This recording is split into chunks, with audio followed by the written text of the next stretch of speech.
ఈ program Joyce Meyer ministries partners మరియు friends ద్వారా స్పాన్సర్ చేయబడింది.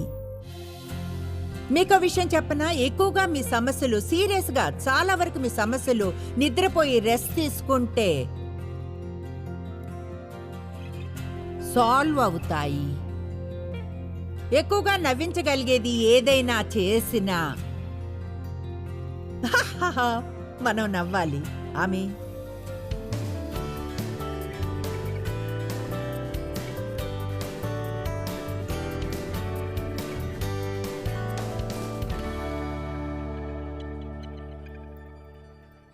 స్వయం జాలిని గురించి మాట్లాడుకుందాం. సమతుల్యతను గురించి మాట్లాడుకున్నాం. ఎలా విషయాలు అసంతుల్యం కాకూడదో కనుక గాయపడే ఇతరుల మీద మనకు జాలి కలగాలి. జాలి అంటే దాన్ని దయ అంటాం. నిజమైన దైవీకమైనది అదే దయ. గాయపడే ఎవరి పట్లైనా ఎప్పుడూ ఉండాలి. బైబిల్ చెప్తుంది యేసు దయతో కదిలేవాడని, జాలి కరుణతో. తరువాత ఆయన వెళ్ళి ప్రజలకు సహాయం చేయడం. ఇతరుల పట్ల దయతో గాని కదిలించబడి మనకు లేని దాని మీద నుంచి మనస్సుని తీసివేస్తే అప్పుడు తక్కువ సమయం వెచ్చిస్తాం. మన లోపల జరిగే దాని మీద మనస్సుని ఉంచుకుంటే.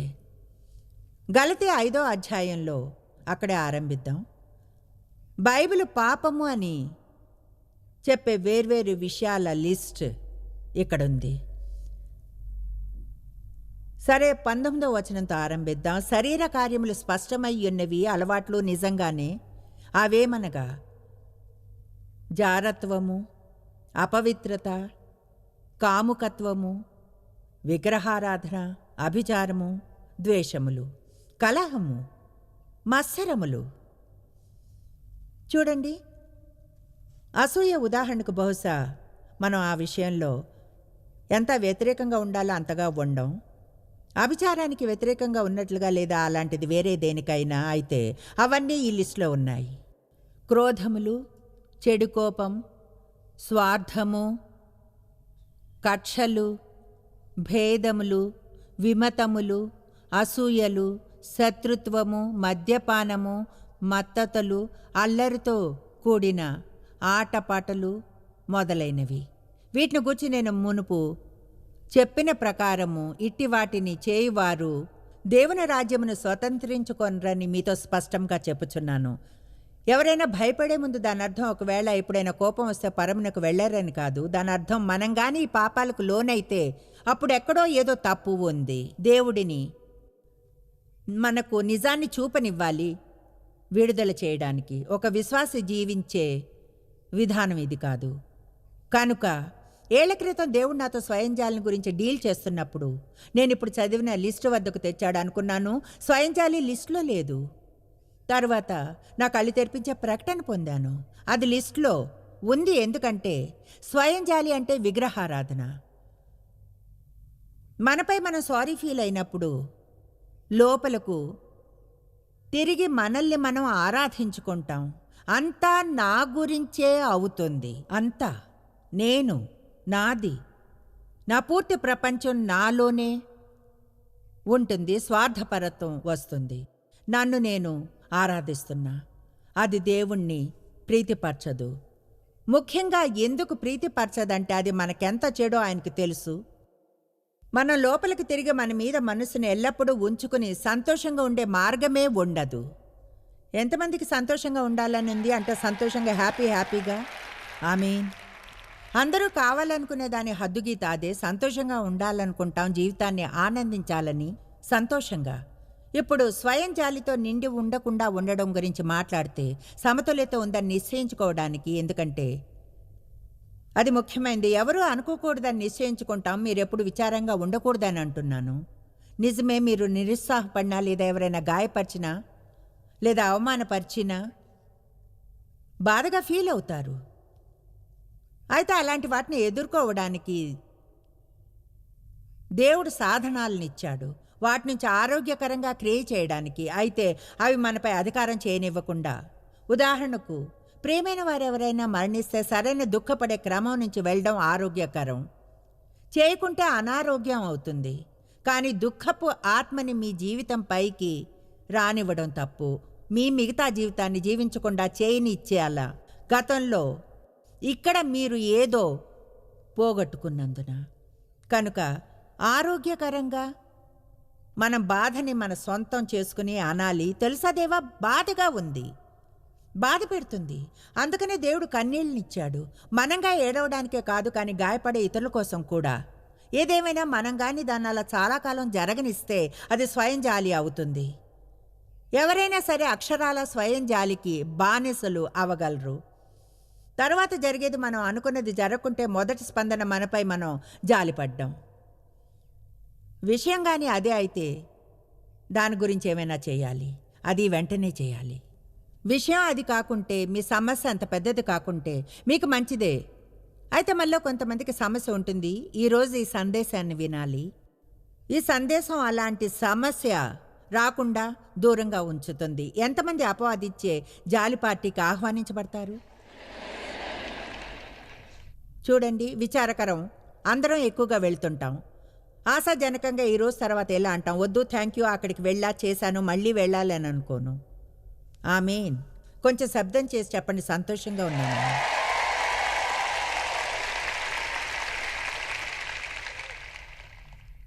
స్వయం జాలితో ఉండే కొన్ని సమస్యలు ఇవే.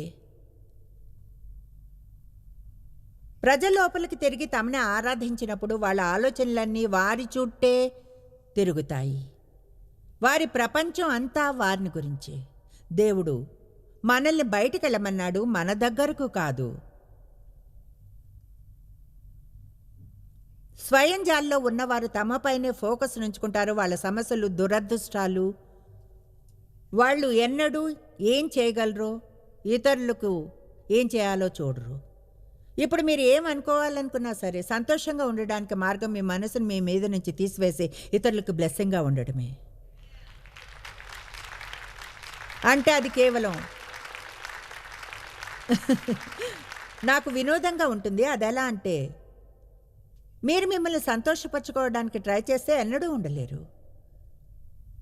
కానీ మిమ్మల్ని దేవునికి అప్పగించి మిమ్మల్ని చూసుకోమని నమ్మితే అవసరమైంది ఇస్తాడని, ఎక్కువ సమయం ఇతరులకు బ్లెస్సింగ్గా ఉండడానికి వెచ్చిస్తే వారిని ప్రోత్సహించడానికైనా, లేదా శారీరకంగా హెల్ప్ చేయడానికో, లేదా ఏదైనా ఇవ్వడం, లేదా విషయం ఏదైనా సరే ఏదో ఒక విధంగా సేవించడం రూపంలో ఇతరులకు చేయాలనే మనసుతో ఉంటే మరింత సంతోషంగా రోజు జీవించగలరు.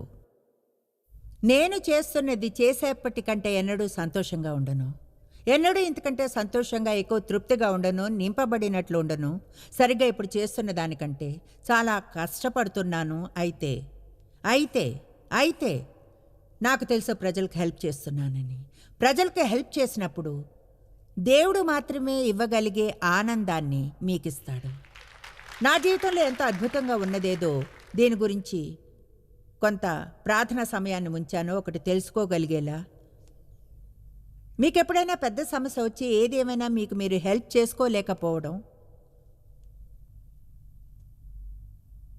మీకు సమస్య ఉన్నా మీకు మీరు హెల్ప్ చేసుకోలేరు. ఎందుకని? మీకు హెల్ప్ చేసుకోలేకున్నా ఇంకెవరికో హెల్ప్ చేయడానికి దేవుడు ఎందుకు అభిషేకిస్తాడు? ఎవరికైనా హెల్ప్ చేసేలా చేయగలిగితే నాకు నేను ఎందుకు చేసుకోలేను? ఎందుకంటే నాకు నేను హెల్ప్ చేసుకోవాలని దేవుడు అనుకోడు. మీకు హెల్ప్ చేయాలంటాడు. తర్వాత నేను మీలో విత్తనాన్ని నాటినప్పుడు దేవుడు ఆ విత్తనాన్ని తీసుకుని తిరిగి నా జీవితంలో ఇంకెవరో నాకు పరిచర్య చేసే పంటను తెచ్చేలా చేస్తాడు. కనుక నేను మీకు చేస్తే దేవుడు ఇంకెవరినో ముట్టి వాళ్ళు నాకు చేస్తారు. ఆ విధంగా అందరూ దేవునిచే యూజ్ చేయబడగా మనందరం ఆనందాన్ని పొందుతాం.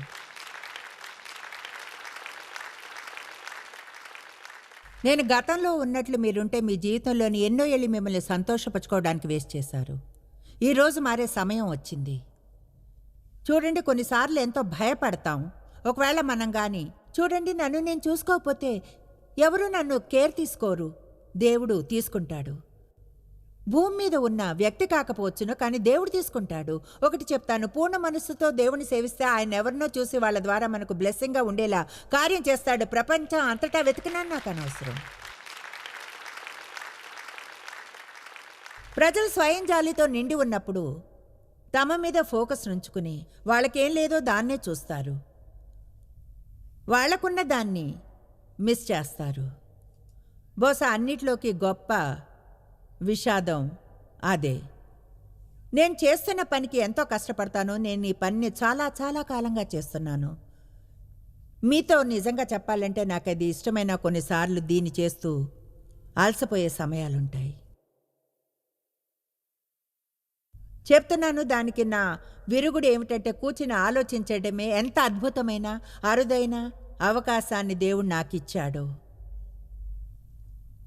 ఆయన వాక్యాన్ని మిలియన్ల మందికి నేను చెప్పి వాళ్ళ జీవితాలు ఏ విధంగా మారుతున్నాయో చూడటం. నేను అలసిపోయిన విషయాన్ని 2 సెకండ్లో మర్చిపోగలను ఒకవేళ దాని గురించి సరైన విధానంలో ఆలోచిస్తే. అలసిపోయాను అని చెబితే అదేమిటో అర్థం చేసుకోగలరు. ఎవరైనా వాళ్ళు చేసే పనితో అలసిపోతుంటారు. ఇది మీకు మొదటి సభయేమో, అదే ప్రజలిల్లా అన్నట్లే. నేను ఎన్నడూ ఇలాంటి దానికి రాలేదు, నేను వెళ్ళాను.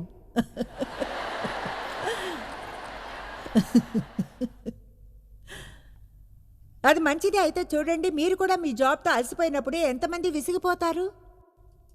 మీరు చేయవలసింది ఎక్కడైనా కూర్చుని ఇలా ఆలోచించాలి. ఒకవేళ జాబ్ లేకుంటే ఎలా ఉంటుంది? కనీసం మీకు జాబ్ ఉంది. మీకు ఆ పని ఇష్టం లేకపోవచ్చును, కానీ ఒక జాబ్ ఉంది. ఒకవేళ మీరు కానీ నాతో పాటు ఆఫ్రికాలోని మెడగాస్కర్లో 2 నెలల క్రితం ఉండుంటే 50 మంది పిల్లలు వీధుల్లో ఉంటారు అక్కడ. ఒక తల్లి తన 6 బిడ్డలతో వీధిలో ఉండడం చూసి మీరు ఆమెను ఇంటర్వ్యూ చేస్తుండాల్సింది. రాత్రిపూట ఫుట్పాత్ మీద వారిని నిద్రపోగొడటానికి సిద్ధం చేయడం, 2వ రోజు ఉదయం లేచి వీధులు ఊడ్చే తన పనికి వెళ్ళడం, లేదా అది ఏదైనా సరే.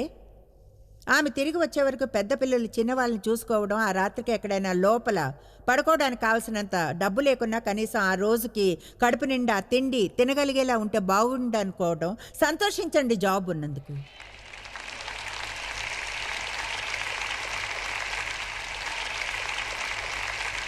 నిజాయితీగా చెప్తాను, కొన్నిసార్లు మనం సంకల్పంతో ఎక్కువ ఆలోచన చేయాలి. అయితే ఎంతమందికి తెలుసో నిజంగా మనకు లేని దాని గురించే ఆలోచిస్తాము అని? దీనిలో ఎంతగా అలసిపోతామో దానిలో ఎంతగా అలసిపోతామంటే. అయితే మై గాష్, మనం ఎంతో బ్లెస్సెడ్. ఓ, ఆశీర్వదించబడ్డాం, ఎంతగానో ఆశీర్వదించబడ్డాం. బ్లెస్సెడ్ ఎంతగానో. ఓ నా దేవా. కనుక బహుశా మన జీవితం అంతట్లో గొప్ప ట్రాజడీ ఏమిటంటే ప్రజలు వాళ్ళకున్న దాన్ని చూడకపోవడమే. మా మంచి ఫ్రెండ్స్లో ఒకరు, అసలైతే యవ్వనస్తుడు, ఈ వారాంతంలో ఆరాధన నడిపించాల్సింది రాలేదు. ఎందుకంటే దాదాపు 3 వారాల క్రితం 37 ఏళ్ల ఆమె భార్యకి స్టేజ్ 3 క్యాన్సర్ ఉన్నట్లు తెలిసింది. వారికి 2 పిల్లలు. మేము ఆ విషయంలో వర్క్ చేస్తున్నాం. చెప్తున్నాను, అవును, ఆయనకి తెలిసిన వారు, ప్రేమించేవారు ఎంతో అవుట్ స్టాండింగ్గా ఉన్నారు. అంటే వారిని ప్రజలు చూసుకున్నారు, బ్లెస్ చేశారు, వాళ్ళ పిల్లల్ని చూసుకున్నారు, వంట చేసి పెట్టారు. వాళ్ళు ఇప్పుడే ఒక రీహాబ్ హోమ్కి వెళ్ళారు, కనుక ఇంకా ఏమీ చేయలేదు. వాళ్ళు చేయబోతున్నారు. ఒక్కొక్కసారి కొంచెంగా డబ్బు ఉన్నప్పుడంతా సరే. ఇప్పుడు అంటే ఆమె చాలా సీరియస్గా ఉంది, ఆ స్థితిని గురించి ఏమీ చెప్పడానికి లేదు. అంటే ప్రజలు ముందుకు వచ్చారు, కొంతమంది వచ్చి ఫ్లోర్స్ వేశారు, ఇంకొకరు ఎవరో క్యాబినెట్స్ని తెచ్చిచ్చారు, ఇంకెవరో ఫలానా తెచ్చారు, మరొకరు ఇంకేదో. నేను చెప్తున్నాను, ఈ చోట క్రైస్తవులు షైన్ అయ్యేది. ఇలాంటప్పుడే క్రీస్తు శరీరంలో ప్రవర్తించాలి. సరే, అతనితో మాట్లాడేప్పుడు అన్నాను, వినండి, ఒక విషయాన్ని చెప్పబోతున్నాను అన్నాను. తెలుసా నేట్, ఇంతటి చెడు స్థితిలోనూ నువ్వు ఎంతో శ్రేష్టమైన స్థితిలో ఉన్నావు. దాని గురించి ఆలోచించండి. మీకొక ఘోరమైన పరిస్థితి వచ్చినా మీరు ఒంటరి కారు. దేవుడు ప్రేమిస్తున్నాడు. తెలుసా, మీరు ఈ భూమి మీద లేకపోతే ఎక్కడికి వెళ్ళబోతున్నారో? నిరీక్షణ లేకుండా లేరు. దానికి ఎంతకాలం పట్టినా సరే నిరీక్షణ ఉంది. గతంలో ఏది పని చేయకున్నా సరే గొప్ప భవిష్యత్తుని పొందగలరు. ఎందుకంటే దేవునిలో ఆయన నూతన ఆరంభాలకు పెద్ద ఫ్యాన్. అంటే దేవుడు అంతా కొత్త విషయమే. నేను ఎవరి సమస్యలను తేలిగ్గా తీసివేయడం లేదు, కానీ చెప్తున్నానంతే. మీకు సమస్య ఉండి క్రీస్తు గాని తెలియకుంటే అది మంచిది కాదు. కనుక అత్యంత హీన పరిస్థితిలోనూ ఆలోచించగలం, మనతో మనం చర్చించుకుని మనకు వచ్చిన హీన స్థితిలో కూడా శ్రేష్టమైన పరిస్థితిని పొందామని మనకు మనం గుర్తు చేసుకోవాలి. నా జీవితంలో నేను ఎన్నో ఏళ్ళు వేస్ట్ చేశాను ఒత్తి చెప్తున్నా. స్వయం జాలితో నాపై నేను జాలిపడుతూ రోజులు వేస్ట్ చేశాను. నాపై నాకు జాలి ఎందుకంటే నా తండ్రి నన్ను సెక్షువల్గా అబ్యూస్ చేశాడు. నాపై నాకు జాలి ఎందుకంటే మా అమ్మకు అది తెలుసు, నన్ను కాపాడలేదు. కనుక కలిసిన మొదట అతన్ని పెళ్లి చేసుకున్నాను. నాపై నేను జాలిపడ్డాను. అతను సరైన వాడు కాదు, విశ్వాసపరుడు కానందున ఇతర స్త్రీలతో తిరిగేవాడు, చివరికి జైలుకి వెళ్ళాడు. తర్వాత దేవుని చేసుకున్నా, అది పనిచేసింది, విశ్వాసపరుడు. నాపై నాకు జాలి ఎందుకంటే ఆయన గోల్ఫ్ ఆడి స్పోర్ట్స్ చూసేవారు.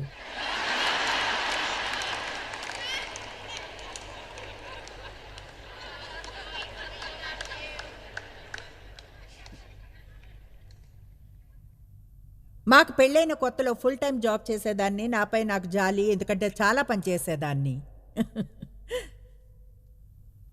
మొదటి వివాహంలో నాకు అబ్బాయి ఉన్నాడు. అతని పేరు డేవిడ్. ఆసక్తికరం. దేవ్ అతన్ని దత్తు తీసుకున్నారు. నాకు ఆయనతో కలిసి ఇంట్లో ఉండాలనిపించేది. నా జాబ్ టైంని తగ్గించి పార్ట్ టైం చేశాను. అప్పటికి సంతోషం లేదు కనుక పూర్తిగా మానివేశాను, ఇంటి దగ్గరే ఉండవచ్చని. అప్పుడు నాపై నాకు జాలి ఎందుకంటే ఎప్పుడు ఇంట్లోనే ఉండేదాన్ని. డేవ్ మిగతా వారితో బయటికి వెళ్ళేవారు. అసలు ఎవరికైనా అలా జరిగిందా? అలా చేశారా?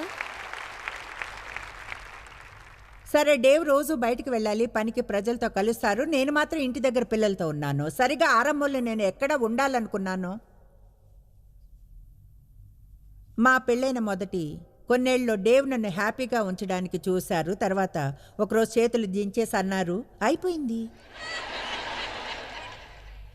అంటే నాతో అని కాదు అర్థం. ఆయన ఎలా అంటే, నీ సంతోషం కోసం నా జీవితాన్ని వెచ్చించను. నువ్వు హ్యాపీగా ఉండు, లేకపో, కానీ నేను మాత్రం ఉంటాను. నిజం చెప్పాలంటే నేనున్న మెస్లో కానీ మీరుంటే ఎవరైనా మీతో అనే శ్రేష్టమైన మాట అదే. ఆయన అలా అన్నప్పుడు ఆయన గొంతు నొక్కేయాలనిపించింది. ఎందుకంటే నన్ను చూసి ఆయన జాలి పడాలి అనుకున్నా. ఆయన నన్ను చూసి అనేవారు, నీపై నేను జాలి చూపించను. భూమి మీద మీరు అత్యంత నీచమైన వారు. మీకు అసలు ఫీలింగ్సే లేవు, భావాలు లేవు. ఆయనేమో, నీపై నేను జాలిపడను, అది నీకు హెల్ప్ చేయదు.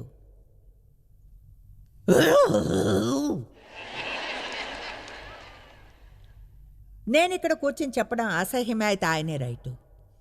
అది హెల్ప్ చేసేది కాదు.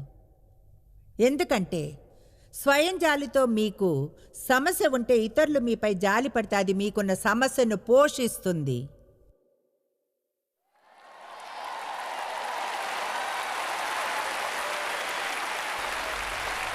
మీరు అనుకోవచ్చు నేను మీన్గా ఉండేదాన్ని అని, కానీ కాదు. వెంటనే ఇంకో విషయం చెప్తాను. ఒక కొలను ఒడ్డున ఒక కుంటివాడు 38 ఏళ్లుగా వెయిట్ చేస్తూ ఉన్నాడు. ఏడాదికి ఒకసారి జరిగే అద్భుతం కోసం. దేవదూత వచ్చి నీళ్లను కదిలించినప్పుడు ఒకవేళ అతను లేదా ఎవరైనా సరే ముందుగా నీళ్ళలోకి వెళ్తే, యేసు అటుగా వచ్చాడు. ఈ స్థితిలో నువ్వెంతకాలంగా ఉన్నావు? 38 ఏళ్లుగా. యేసు ఇలా అంటాడు అనుకున్నారా? Oh man, wow. ఆయన అన్నాడు, నిజంగా స్వస్థతను కోరుచున్నావా? నిజంగా బాగుపడాలనుందా? యాంప్లిఫైడ్ బైబిల్ ఇలానే చెప్తుంది. నిజంగా బాగవ్వాలనుందా? అతను అన్నాడు, నేను నీళ్ళలోకి దిగాలనుకున్న ప్రతిసారి ఎవరు దిగుతున్నారు? వినపడ్డా లేదా? నాకు సహాయం చేసేవారే లేరు, ఎవరూ లేరు హెల్ప్ చేయడానికి. మీరు అనుకోవచ్చు యేసు క్రిందకు వంగి ఇలా అని ఉంటాడను. ఆయన అన్నాడు, లే. బైబిల్లో పెద్ద ఆశ్చర్య చిహ్నం ఉంది, లే. ఈరోజు నేను చేస్తున్న దాని ప్రభావం అదే. లేచే సమయం అని చెప్తున్నాను.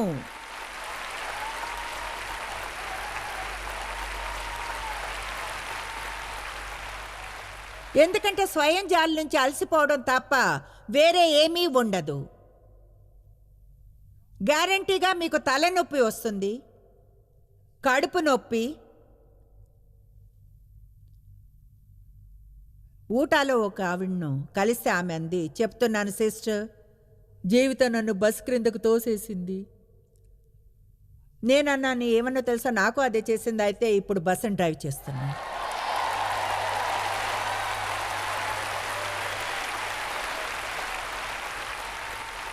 కనుక బస్ క్రింద పడవచ్చు, కొలను ఒడ్డున మరో 38 ఏళ్ళు ఉండవచ్చును, లేదా ఇలా అనవచ్చు. చూడండి, ఇప్పటి వరకు నాకు జరిగింది ఇది. ఎక్కువగా అది నా తప్పు కాదు, అందులో కొంత తప్పు నాదవ్వచ్చు, కానీ నేను వెనక్కి తగ్గి జీవించను. నాకు ఫ్యూచర్ ఉంది. ఇది నేను లేచే సమయం. నన్ను జయించి లేచి దేవుని పని గురించి చూడాలి.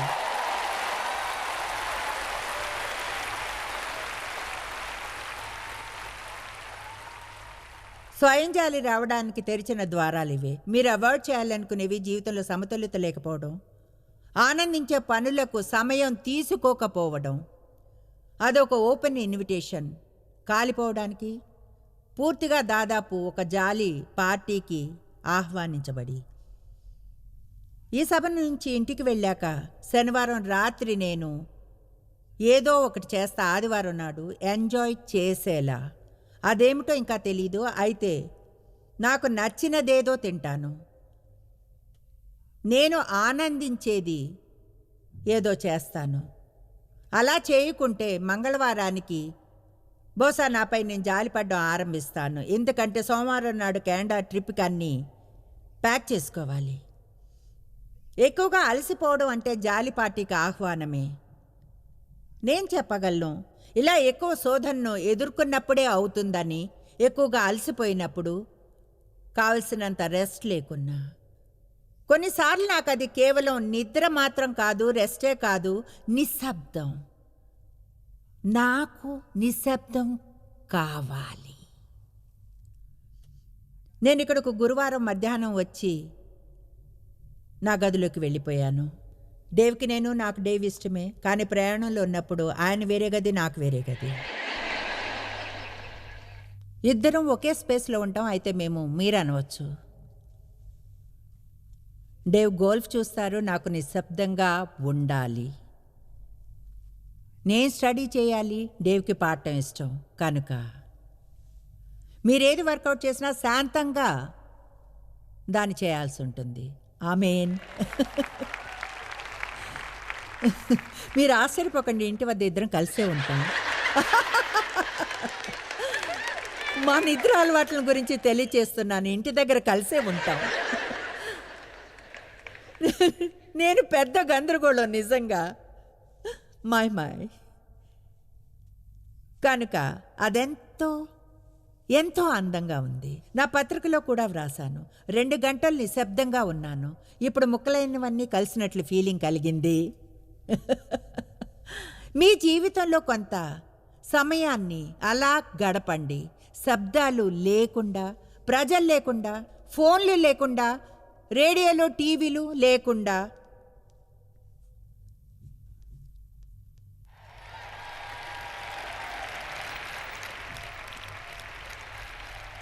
స్వయం జాలికి మరో తెరిచిన ద్వారం అనిశ్చయమైన సమస్యలు.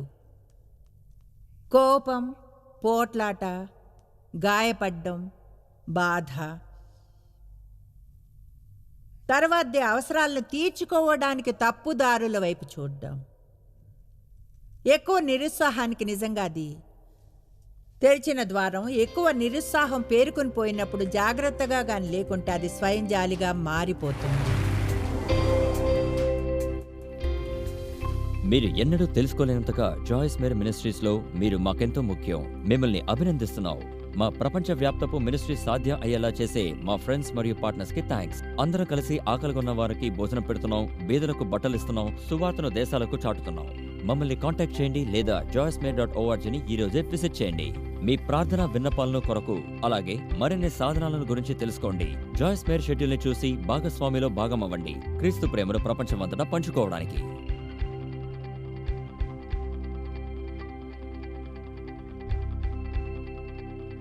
ఈ program Joyce Meyer ministries partners మరియు ఫ్రెండ్స్ ద్వారా స్పాన్సర్ చేయబడింది.